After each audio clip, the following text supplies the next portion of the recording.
नमो वरिहन्ताणं नमो सिद्धाणं नमो आयरीयाणं नमो वज्झायाणं नमो लोये सव्यसाहूनं एष सुरासुरमणुसिं वन्दितं धोदघायिकं मलं प्रणमामि वड्डमाणं तिद्धं धम्मस्य कर्तारम्। ठीक है।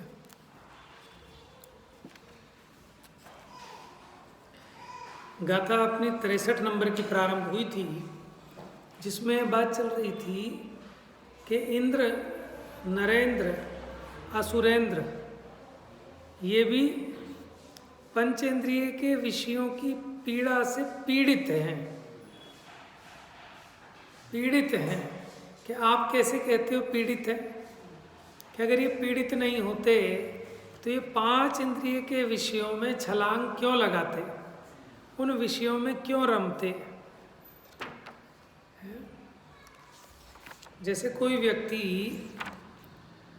गर्मी में, उसे मानो कोई ऐसा मलेरिया का या कोई मियादी बुखार हो गया जिसमें कपकपी आ रही है, तो वो कंबल ओढ़ के सोता है। तो अब ये कंबल ओढ़ के सो रहा है तो इस बात का प्रतीक है कि ठंड से परेशान है। गर्मी में भी इस बात का पता चल रहा है ना। अगर उसे वो बुखार ना होता तो ऐसी भरी गर्मी में वो इतना मोटा कंबल क्यों ओढ़ता?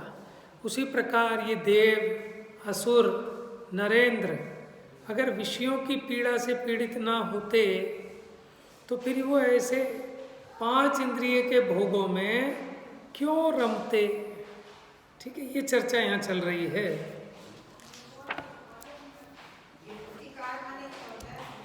निराकरण करना, प्रतिकार माने उसका मिटाना, उसका निराकरण करना, उसको मेटना।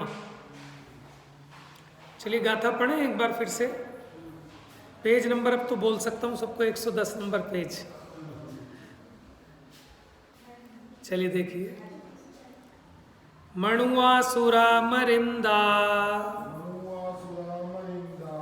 अहिदुद्दा इंद्रेहि सहजेहि असहन्तातं दुःखं रमन्ति विषयेषु रम्येषु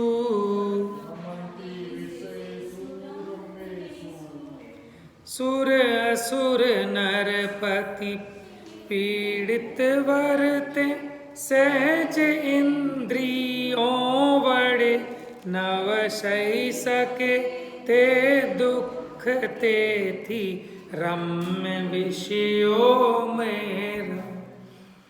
नरपति सुरपति असुरपति इंद्रिय विषय दवदास पीड़ित रहे सह सके ना रमणीक विषयों में रमे। मणुआ असुर मरिंदा, मनुज, आसुर, असुर, अमर, अमर माने देव, इंदा इनके इंद्र यानी देवेंद्र, नरेंद्र, असुरेंद्र। अहि दुद्धा माने आक्रामित हैं, पीड़ित हैं। किससे? इंद्रिय ही सहजे ही माने इंद्रियों से, सहज में ही, स्वाभाविक रूप से ही। देखो, जैसे किसी को क्रोध आया और वो हमें गालियां बकने लगा, ठीक है, तो ज्ञानी क्या विचार करता है कि ये तो खुद ही क्रोध रूपी अग्नि में जल रहा है, अब मैं इसे क्या मारूं? ये स्वाभाविक दुखी है, इसे कोई और दुखी करने के लिए नहीं चाहिए। जिसको अपने भीतर में क्रोध उत्पन्न हुआ, अब उसे दुखी करने के लिए कोई दूसरा नहीं चाहिए। जैसे कल बताया था ना, दुश्मन ना करे दोस्त ने वो काम किया है। कि जिसके पास ऐसे दोस्त हैं उसे दुश्मनों की क्या ज़रूरत है? उसी प्रकार जिसके इंद्रियों की आशा जीवित है उसे दुखी होने के लिए कोई अन्य नहीं चाहिए, वो स्वयं से ही दुखी होएगा। है।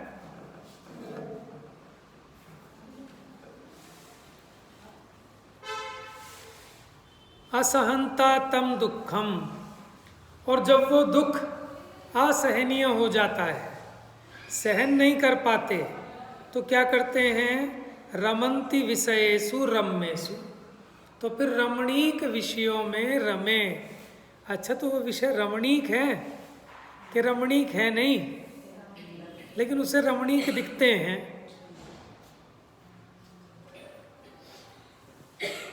कहाँ उदाहरण आया,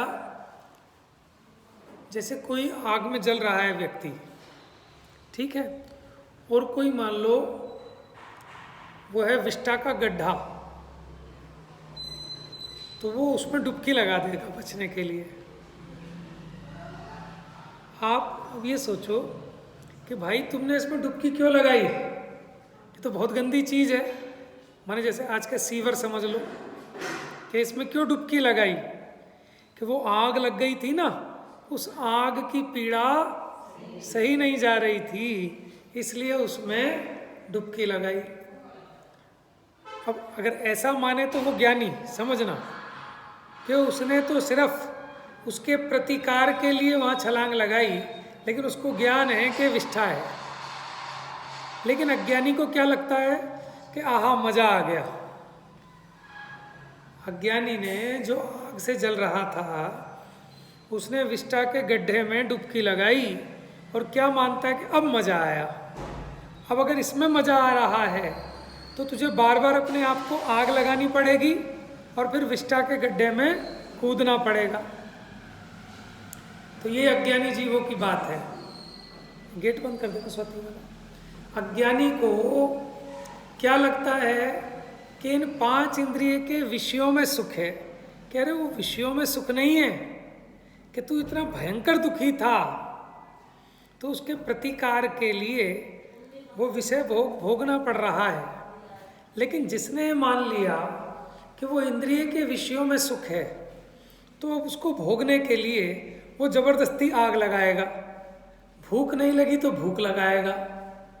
समझ में आया कि मजा कब आता है कि पहले खुजली लगे फिर खुजाए तब मजा आए। ऐसे थोड़ी ना मजा आएगा खुजाने में। तो खुजाने में मजा है, लेकिन कब, कि जो इसको भयंकर खुजली लग रही है। कल बताया था ना, जैसे कोई चोट लग जाती है, फिर वो चोट जब ठीक होने वाली होती है तो उसमें बड़ी खुजली लगती है, तो इसका मन करता है कि खुजा लूँ। मम्मी मना करती है खुजा मत लियो, नहीं तो फिर खून निकल जाएगा इसमें। और उसका दिल ये करता है कि खुजा लूँ बस। और अगर वो चुपचाप खुजा ले तो उसको ऐसा आनंद आता है, आहा मज़ा आ गया। आनंद आता है कि उसमें से फिर घाव और गहरा हो जाता है, खून निकलने लगता है। बाद में चिल्ला चिल्ला के रोता है, फिर मम्मी के पास आता है, फिर मम्मी उसमें दवाई लगाती है, फिर समझाती है अब तो नहीं छेड़ेगा ना बेटा, कि नहीं मम्मी बिल्कुल नहीं छेड़ूंगा। लेकिन फिर जब थोड़ा सा ठीक होता है, इसके पुण्य का उदय आता है, जब ठीक होने लगता है ना, वो घाव सूखने लगता है, तब उसमें खा जाती है।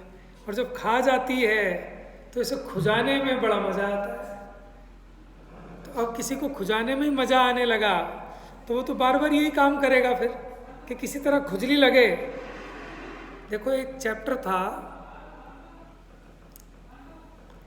10th क्लास में, हिंदी की किताब थी, वो उसका नाम बाल भारती थी, यही था शायद, बाल भारती चलती थी हिंदी की किताब, या किशोर भारती। उसका पहले ही चैप्टर था कि पानी पीने का सुख कौन ले सकता है, कि जो 4 दिन से रेगिस्तान में प्यासा भटक रहा हो, अब उसे पानी मिले तो उसे पानी पीने का मजा आता है। वहाँ वो क्या कहना चाह रहे हैं, वो ये कहना चाह रहे हैं कि जब कोई व्यक्ति अभावों में जीता है तभी उसे उसमें मजा आता है। यानी इससे ये बात सिद्ध हो रही है कि पदार्थों में सुख नहीं है, पानी में सुख नहीं है। पानी में सुख कब लगता है कि जब उसे भयंकर मरा जा रहा हो प्यास के पीछे, तब उसे पानी सुखी देता है।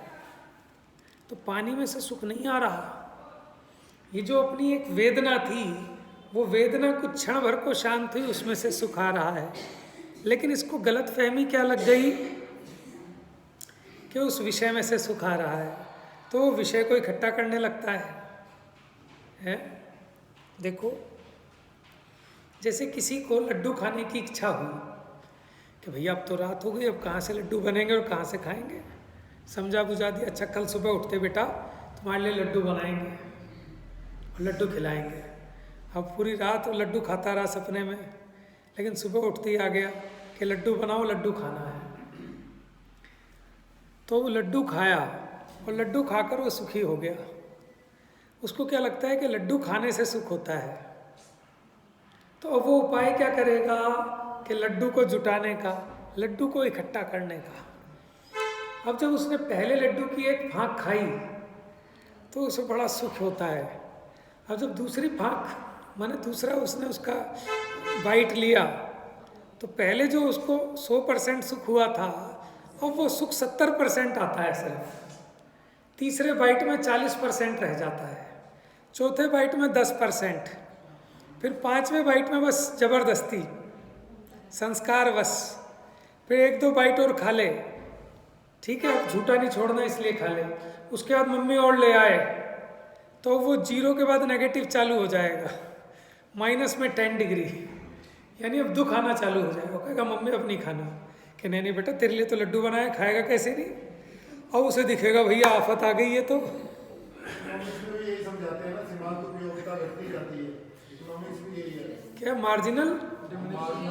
मार्जिनल डिमिनिशिंग यूटिलिटी, उपयोगिता ह्रास नियम, हमने तो हिंदी मीडियम पढ़ा है। उपयोगिता ह्रास नियम, वो उसका वो ग्राफ बनता है कि अब डे बाय डे उसकी उपयोगिता घटती जा रही है। तो कैसे घट गई और कैसे बढ़ गई कि वो तुम्हारी इच्छा के हिसाब से।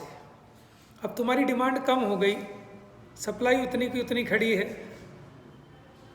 या फिर डिमांड थोड़ी हो सप्लाई ज़्यादा हो, तो उसी प्रकार क्या उसकी उपयोगिता कम हो गई।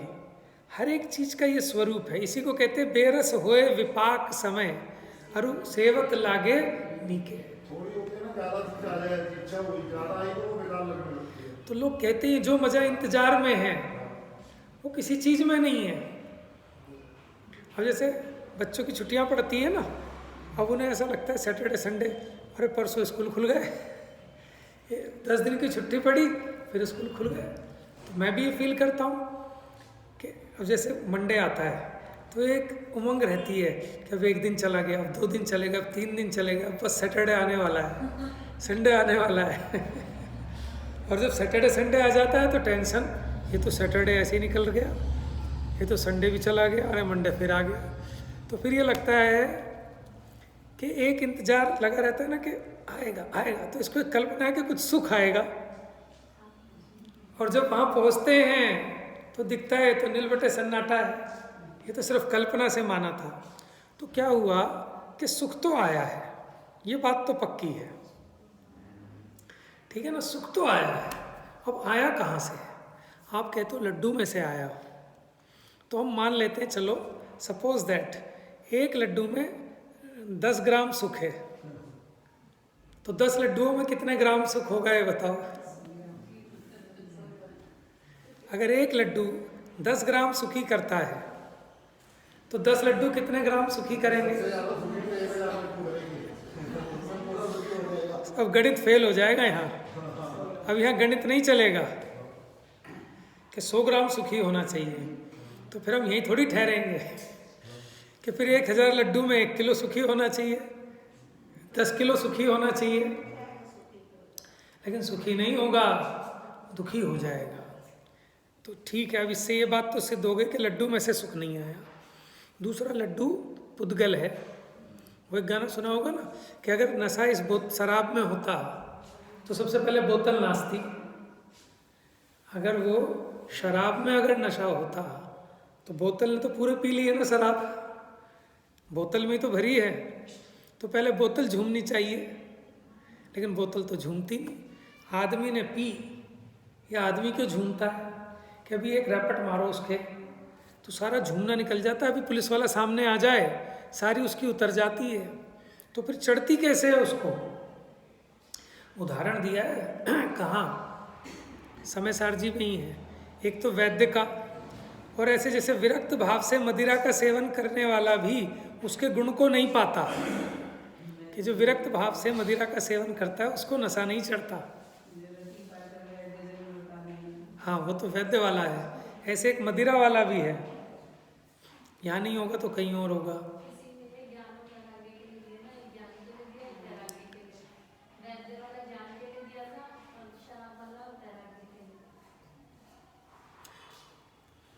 तो क्या कहना है, आप देख लो 1 मिनट में उतरती है। जो पी के अंग्रेज बन जाते हैं ना, 1 मिनट में फांकने लगते हैं, करने लगते हैं, वो करने लगते हैं। अभी 2 मिनट में कोई पुलिस वाला आ जाए तो उनकी सारी उतर जाती है 1 मिनट में।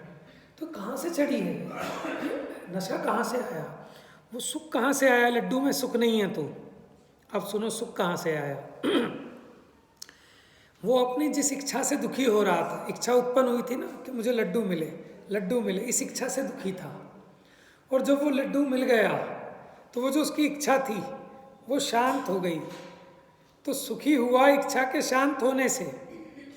लेकिन ये इसके समझ में नहीं आता मिथ्यात्व के कारण। लगता क्या है कि लड्डू के खाने से सुखी हुआ। अगर इसको मोहमंद होता तो इसको ये समझ में आता कि लड्डू के खाने से सुख नहीं हुआ, इच्छा के मिटने से सुख हुआ। अब ये सम्यक पुरुषार्थ क्या करता कि इच्छा के अभाव का उपाय करता, इच्छा की पूर्ति का उपाय नहीं करता। हम क्या करते हैं कि उन विषय सामग्री को जुटाकर सुखी होना चाहते हैं, लेकिन जुटाने के बाद भी फीलिंग ये होती है यार सुख तो हुआ नहीं। समझ में आया?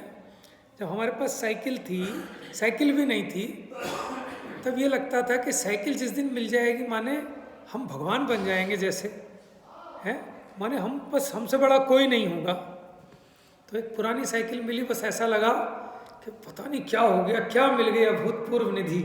अब कुछ नहीं चाहिए, ना खाना चाहिए ना पीना चाहिए।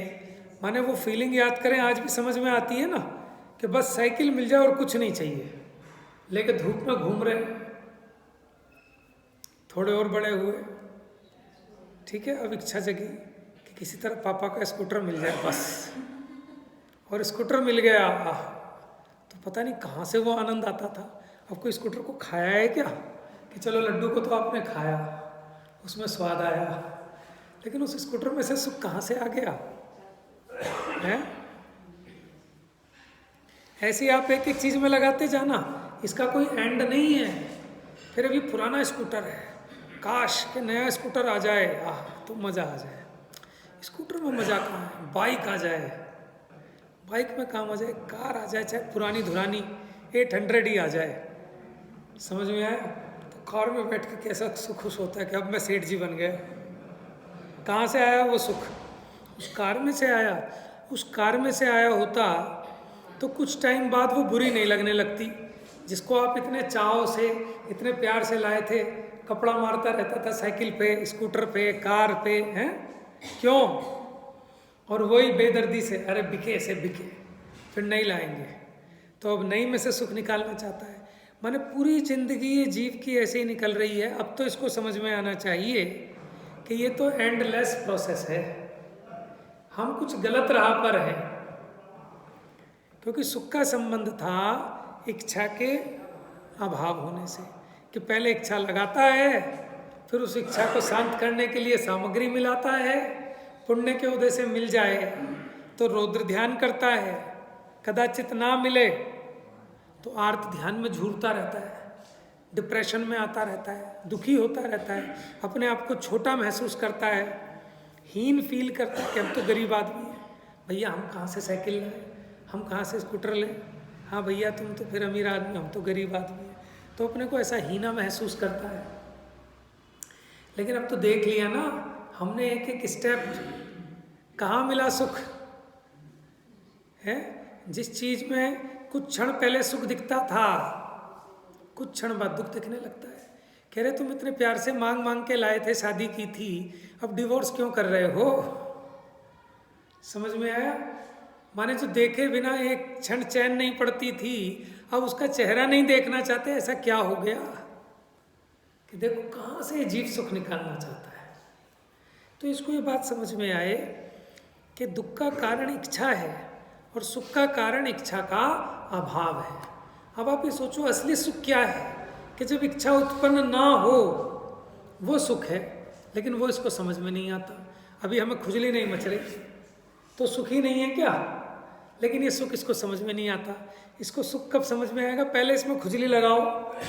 वो बच्चे होते थे, पता नहीं कौन सी एक रुई लाते थे और वो डाल देते थे एक दूसरे बच्चों के ऊपर और उससे खुजली लग जाती थी। कोई वो खुजली वाला पौधा होता है, क्या होता है ना? हाँ, तो यानी आप हमारे ज़माने के हो फिर। आपसे आगे वाले आप पीछे जमाने के हो। तो अब वो क्या है कि आपको अभी आनंद महसूस नहीं हो रहा, लेकिन आपको खुजली लगे और फिर आप खुजाओ, उसके बाद खुजली मिट जाए तो आपको आनंद लगता है। तो भैया खुजली नहीं लगी, असली आनंद तो वहाँ है, लेकिन इसको समझ में नहीं आ रहा। इसी का नाम है मोह, इसी का नाम है मिथ्यात्व। समझ में आया? तो ये जीव को बात समझ में नहीं आती। यही इससे ही सिद्ध होता है कि इसके दर्शन मोह का तीव्र उदय है, क्योंकि इसके दर्शन मोह का मंद उदय हो तो फिर ये बात तुरंत समझ में आए।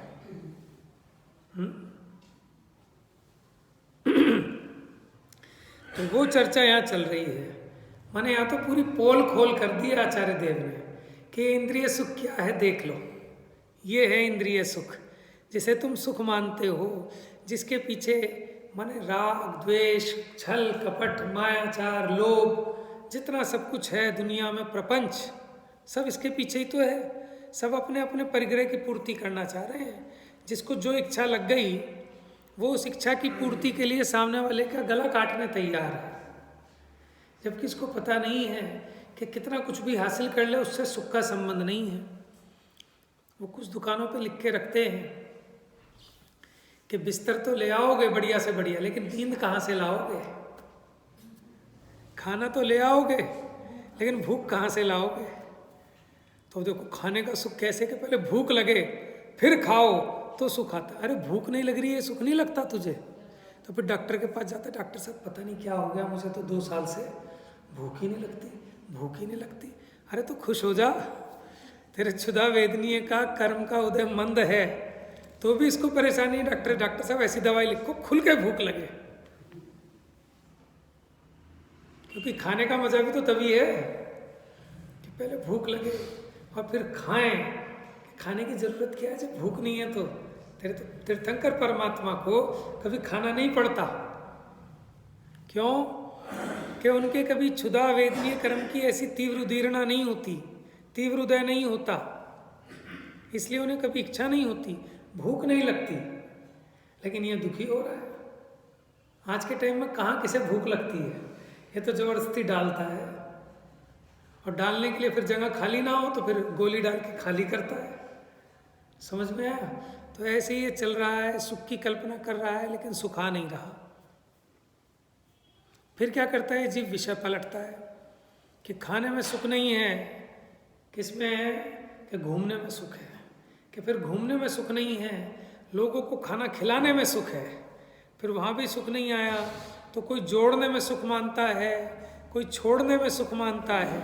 लेकिन न जोड़ने में सुख है न छोड़ने में सुख है।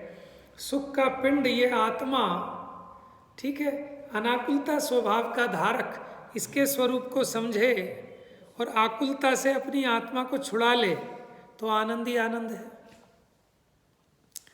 अब सोचो ना, मोक्ष में भगवान कहाँ से सुखी होते होंगे, कैसे सुख होता होगा उनको सोचो। जो मुक्ति में है भगवान वो अनंत सुखी है, और हमारे सुख का आधार क्या है?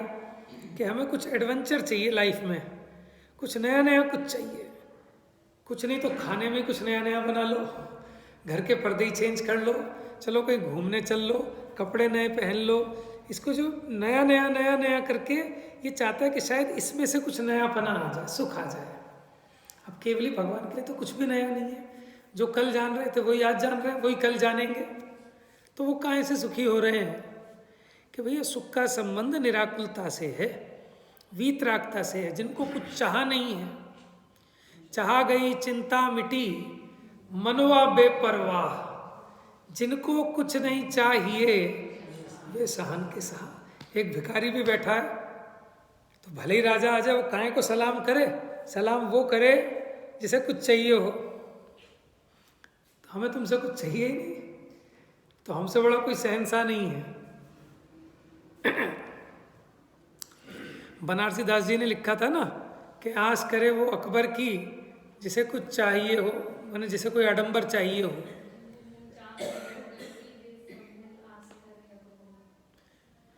समझ में आया ना कि जिसे कुछ चाहिए होगा वही तो राजा की सेवा करेगा। हमें कुछ नहीं चाहिए तो हम काहे को सेवा करेंगे, है? अच्छा एक देखो, अलग अलग टाइप के लोग होते हैं कि जैसे कहते हैं ना, गुणी जनों को देख हृदय में मेरे प्रेम उमड़ आवे। तो जो जिसको जो गुणी दिखता है उसके प्रति उसका आकर्षण होता ही होता है। जैसे किसी को पैसे में गुण दिखता है, तो जो पैसे वाला हो उसको देखकर उसे बड़ी एक्साइटमेंट होती है, उसका भाव बड़ा उछलता है, वो जाएगा, अरे भाई साहब आइए आइए, कब आए, कैसे आए, बैठो बैठो, ये वो, उसको उसका बहुमान आएगा। किसी को ज्ञान की महिमा हो, ज्ञान गुण दिखता हो, तो कोई ज्ञान माने ज्ञानी पुरुष आ जाए तो उसे उसका आकर्षण होगा, उसकी महिमा होगी। अब एक बात बताओ, जिसको ज्ञान का आकर्षण है, तो कोई राजा आ जाए, कोई सेठ आ जाए, उसे उससे कोई मतलब नहीं है, उसकी नज़रों में वो भिखारी है, क्योंकि उसके पास ज्ञान के नाम पे कुछ नहीं है, जीरो है। समझ में आया?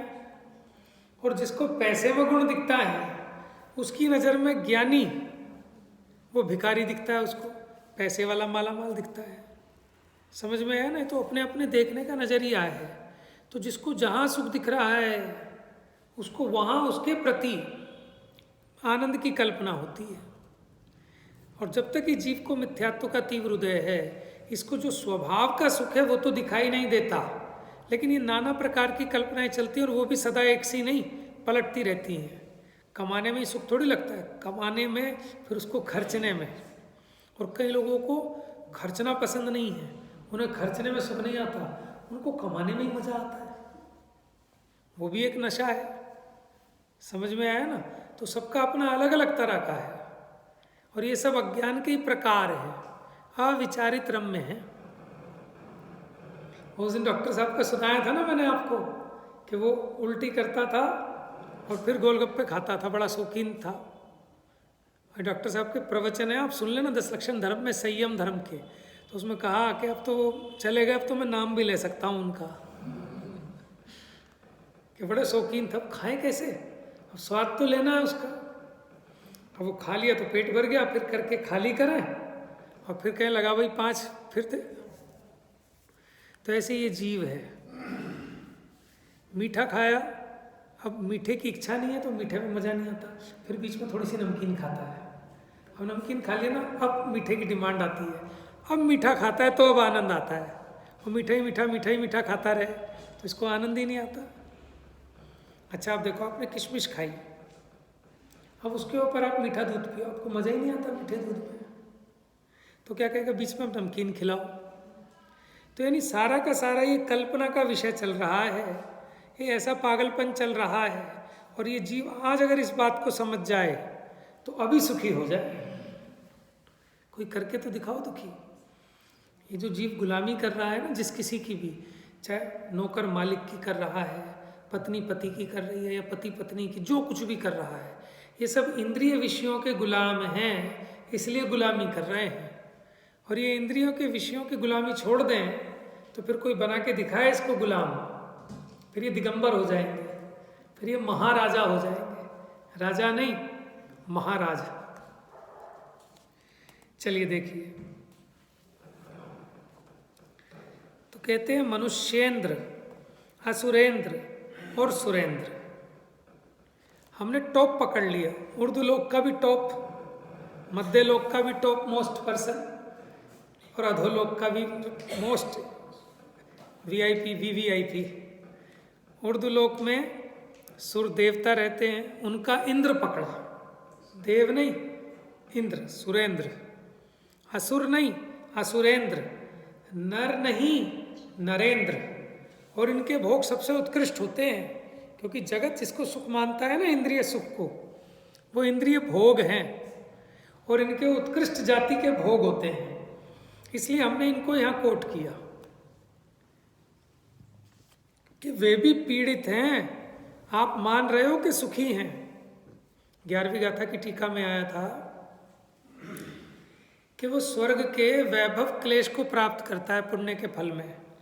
क्या लिखा था कि स्वर्ग रूपी वैभव क्लेश को।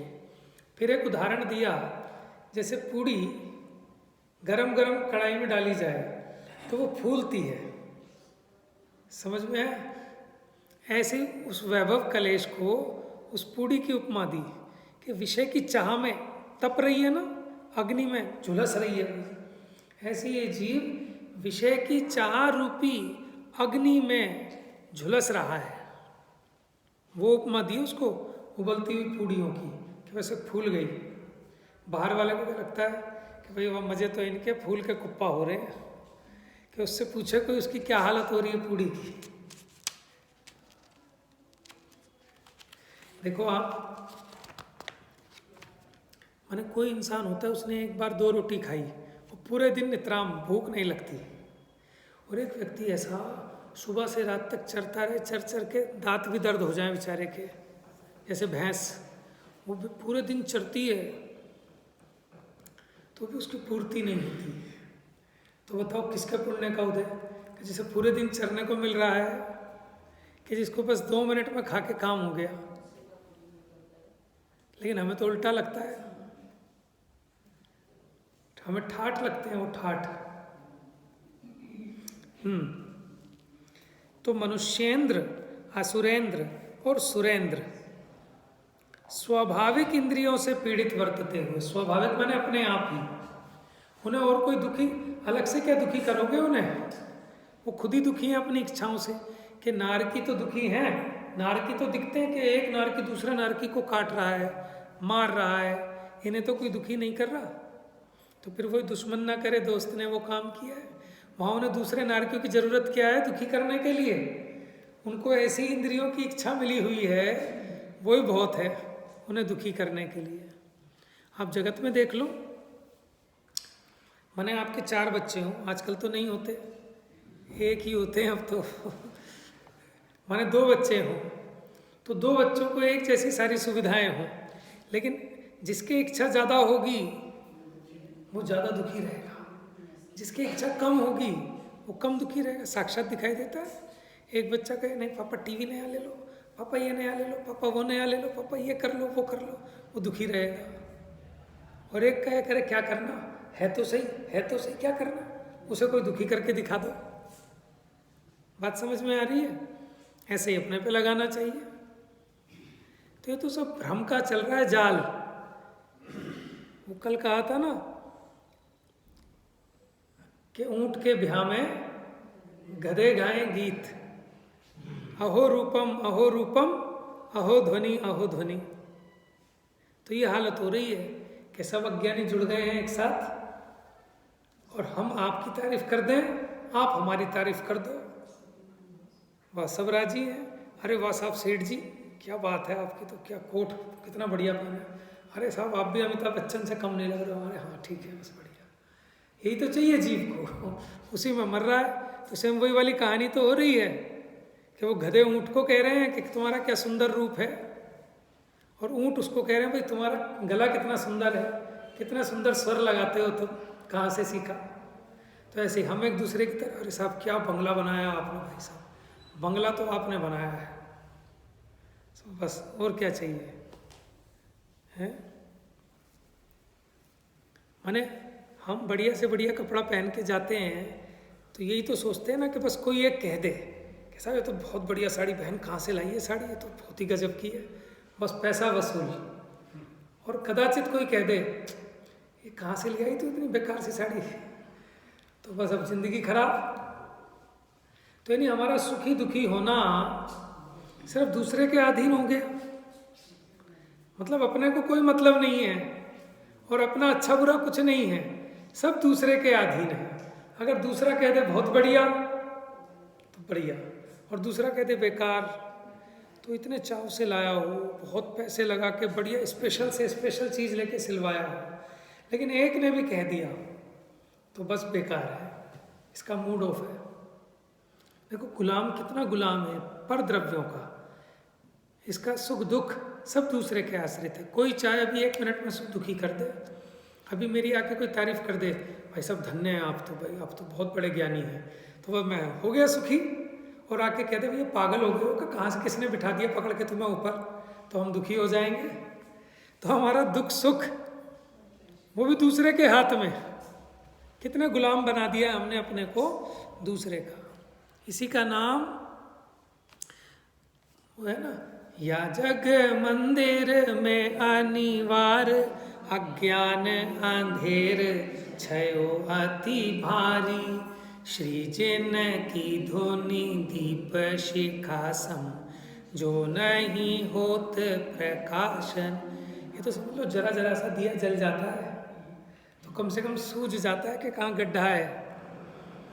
और अगर इस ये जरा जरा जो टिमटिमा रहे हैं ना दिए, जिनवाणी रूपी दीपक, अगर ये बुझ जाएं तो क्या हालत होगी जीवों की पूछो मत। हो ही रही है, आप यहाँ से बाहर निकलो देखो क्या हालत है।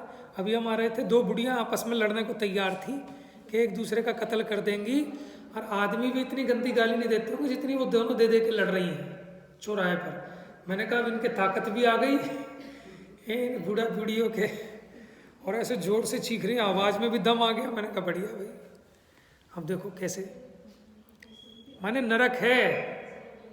और जिसको ये धर्म रूपी अमृत मिल गया उसको यही मोक्ष है। हम बताओ, अब बैठ जाओ 5 मिनट और आप सोचो कि कोई मुझे करके तो दिखाए दुखी, कि किस किस चीज़ से मैं दुखी होता हूँ, आज वो लिस्ट ले आओ सामने। अब हमारे समता भाव भय, कौन सा भजन है कि अब अपने को समता भाव धारण किया, अब यहाँ जीव विचार करे, यही सामायिक है। 5 मिनट को बैठो तो सही कि अब मुझे कोई दुखी करके दिखाए, कौन करेगा? कि फलाने ऐसा कह दिया, उसने मेरी बुराई करी थी, उसने मेरे लिए ऐसा कह दिया था, ऐसा वो हो जाएगा, ये हो जाएगा, पता नहीं किन किन चीज़ों से हम दुखी हो रहे हैं। जबकि मैं अपने में इतना सामर्थ्यवान हूँ कि अपने बल पर प्रसन्न रहूँ, दुखी रहने की ज़रूरत नहीं है। तो विचारने की बात है। देखो कहने में नहीं आ सकती ये सारी बात, लेकिन जो जितना विचार करेगा, विचार भी क्या कोई ऐसा बुद्धिपूर्वक विचार तो नहीं, लेकिन चलते फिरते उठते बैठते जीवन के हर प्रसंग में आप जो पढ़ते हैं, जो सुनते हैं, वो ऑटोमेटिक आपको ख्याल में आता है। इसको कहते हैं कि ऑब्जर्वेशन हर टाइम चलती है। ठीक है ना। जो दार्शनिक टाइप के व्यक्ति होते हैं, वैज्ञानिक टाइप के व्यक्ति होते हैं, तो उनकी बुद्धि में तो हर समय चलता रहता है। जैसे न्यूटन के दिमाग में कि ये जो आम गिरा, ये नीचे को क्यों आया, ऊपर को क्यों नहीं गया? क्या औरों ने नहीं देखा था पहले ये नीचे गिर रहा है? देखा तो सबने था, लेकिन उसने जैसा देखा वैसा किसी ने नहीं देखा। उसके मन में आया कि गिर के ऐसे भी तो जा सकता था, ऐसे ही क्यों आ रहा है? वह इसका नाम है कौतूहल। अब उसको वो जो कौतूहल लग गया, तो क्या बताओ, जब वो खा रहा है, पी रहा है, खेल रहा है, सो रहा है, उसको विचार करना नहीं पड़ रहा, ऑटोमेटिक हो रहा है। इसको कहते हैं लगन। इसका नाम है लगन। लगन किसे कहते हैं कि जब रिश्ता पक्का हो जाता है ना, तो उसको कहते हैं लगन हो गया। मन उसको अंदर में लगन लग जाती है। लड़की को लगने लगता है कि अब ये मेरा घर नहीं है, वो मेरा घर है। समझ में कैसी लगन लग जाती है? ऐसी जीव को एक बार ये लगन लग जाए कि मेरा सुख मेरे में है, मेरे को सुखी होने के लिए पर द्रव्य से कुछ भी नहीं चाहिए, ये कौतूहल इसके भीतर जग जाए, तो ऑटोमेटिक जीवन के हर क्षेत्र में इसकी ऑब्जर्वेशन चलेगी। देख लो यहाँ पे भी, ये मैंने अपनी मान्यता से सुख माना तो सुखी हुआ, ना माने तो नहीं होगा सुखी। आपने एक जैसी सब्जी बनाई, 4 लोगों को परोसी, एक कहता सब मज़ा आ गया खा के, दूसरा कहता बस ठीक ठीक है, तीसरा कहता मज़ा नहीं आया, चौथा कहता ये क्या बना दिया, जहर। तो अब आप बताओ, तो सुख सब्जी में से आ रहा है तो सबको आना चाहिए, अगर दुख सब्जी में से आ रहा है तो सबको आना चाहिए। है ना। तो सब्जी में ना सुख है ना दुख है। सबने अपनी अलग अलग टाइप की एक कल्पना कर रखी है। उस कल्पना की पूर्ति हो जाए तो सुख है, नहीं तो दुख है। मैंने ये कहा कि आज ये चीज़ बनाओ, और मैंने मन में एक एक्सपेक्टेशन ये कर ली कि इस टाइप का टेस्ट आना चाहिए, इस टाइप का टेस्ट, लेकिन उस टाइप का तो नहीं आया, लेकिन इस टाइप का आ गया। तो मैं क्या कहता हूँ, बेकार बना दिया, खाना बेकार बन गया। लेकिन एक कोई दूसरा व्यक्ति आया, उसकी एक्सपेक्टेशन थी इतने डिग्री की, तो वो कहता अरे साहब ये तो गजब है। तो यानी आपको जो सुख दुख हो रहा है ये आपकी अपनी स्वयं की मान्यता से हो रहा है। एक व्यक्ति गया, पहले भी उदाहरण दिया था, उसे शादी में गया, 1100 रुपये का लिफाफा दे दिया। वो बेचारा इतना कुड़ता है, मेरी बेइज्जती कर दी, अपने घरवाली को कह रहा है और लेके जा मुझे, मेरी बेइज्जती करा दी, 1100 रुपये का लिफाफा दिया है मुझे। एक दूसरा व्यक्ति गया, उसको 500 रुपये का लिफाफा दे दिया, वो इतना उछल उछल के खुश हो रहा है, अरे भैया हमारा तो जीवन सफल हो गया, इन्हें तो इतनी इज्जत करी, हमारी इतनी इज्जत करी, 500 रुपये का तो लिफाफा दिया है। अब बताओ, एक व्यक्ति उसमें खुशी हो रहा है, एक दुखी हो रहा है, तो लिफाफे से क्या मतलब है? तो इसलिए तत्वज्ञानी वस्तु स्वरूप की तरफ से चिंतन करता है, इसलिए उसे जो बाह्य सुख दुख के प्रसंग हैं ये मिलने पर भी वो डिस्टर्ब नहीं होता। उसकी शांति का आधार वस्तु का स्वरूप है, इच्छा नहीं। अभी तो हम अपनी इच्छा के हिसाब से दुखी सुखी होते हैं। हमारी मनचाही हो जाए तो अच्छे, और नहीं हुए तो बुरे। तो वस्तु का परिणमन तेरे मन की इच्छा से नहीं होता, वस्तु का परिणमन वस्तु के हिसाब से होता है। उस आटे में योग्यता है कि इसकी रोटी गोल बनेगी, कि भारत का नक्शा बनेगा, कच्ची बनेगी कि जल जाएगी। समझ में, वो योग्यता उसमें गर्भित है, तेरी इच्छा के हिसाब से नहीं हो सकता। और बनाने वाला सोचे कि देखो मैंने इतनी अच्छी बनाई, तो वो भी उसका भ्रम है। तो यहाँ यही समझा रहे हैं कि मनुष्येंद्र, असुरेंद्र और सुरेंद्र स्वाभाविक इंद्रियों से पीड़ित। ये मैंने ये समझाया कि स्वाभाविक, स्वयं ही अपनी इंद्रियों से पीड़ित हैं, अपनी इच्छा से ही परेशान है। तो ये है ना तो हम इंद्र हैं, ना हम असुरेंद्र हैं, और ना हम नरेंद्र हैं। हम तो सामान्य से आदमी हैं। तो हम तो पीड़ित नहीं हैं कि भैया हाथी के पाँव में सबका पाँव है। बात समझ में आ गई? इसका मतलब क्या हुआ, हाथी के पाँव में सबका पाँव है। नए लोगों को, नए बच्चों को समझ में नहीं आती ना। हाथी के पाँव में सबका पाँव है, माने हाथी से बड़ा किसी का पैर नहीं होता। अगर हमने हाथी का पैर नाप दिया तो अब उसमें सबके आ जाएंगे, सबके उससे छोटे छोटे ही होते हैं। अगर हमने इतने जो बड़े हैं, जिनके पास इतने बढ़िया से बढ़िया भोग सामग्री है, जब हमने कह दिया कि वो ही दुखी हैं, तो उससे नीचे वाले तो सारे ही दुखी हैं, वो उसमें गर्वित ले लेना। तो ये बात समझ में आ गई कि स्वभाव से पीड़ित वर्तते हुए उस दुख को सहन ना कर सकने से, अभी अगली बात है कि उसको सहन नहीं कर पा रहे, इतनी पीड़ा हो रही है विषयों की इच्छा की कि वो पीड़ा सही नहीं जा रही। अच्छा मुझे एक बात बताओ, उदाहरण अच्छा नहीं है लेकिन बात को समझाने के लिए देना जरूरी है कि बस में कोई व्यक्ति जा रहा है और कोई बहन बेटी जा रही है, और उसको ऐसी क्या विषयों की इच्छा जगती है कि वो छेड़ देता है, और फिर पूरी बस पीटती है उसको, पूरी बस पीटती है, और इतनी बुरी हालत हो जाती है उसकी। और कोई पहली बार नहीं पिटा, ऐसे लोग पहले भी पिट चुके हैं और फिर ऐसी हरकतें करते हैं। वो क्यों? आप ये सोचो, उसको पता है कि पिटूंगा, लेकिन उसके बाद भी उसको वो जो एक माने ऐसी कोई पागलपना या उसको क्या कहें, ऐसी कोई इच्छा उसको जगती है कि उसका कंट्रोल नहीं हो पाता। माने वो पीड़ा उसको सहन नहीं होती, तब जाकर वो ऐसा काम करता है। समझ में आया? तभी तो पिटता है। तो ये तो उसका उदाहरण दिया, हम और आप भी ऐसे ही हैं, तभी तो पिट रहे हैं। ये इंद्रियों की आशा ही हमको पग पग पर पिटवा रही है। पिट जाते हैं और फिर अगले दिन फिर तैयार है, ठीक होते ही फिर तैयार है पिटने के लिए।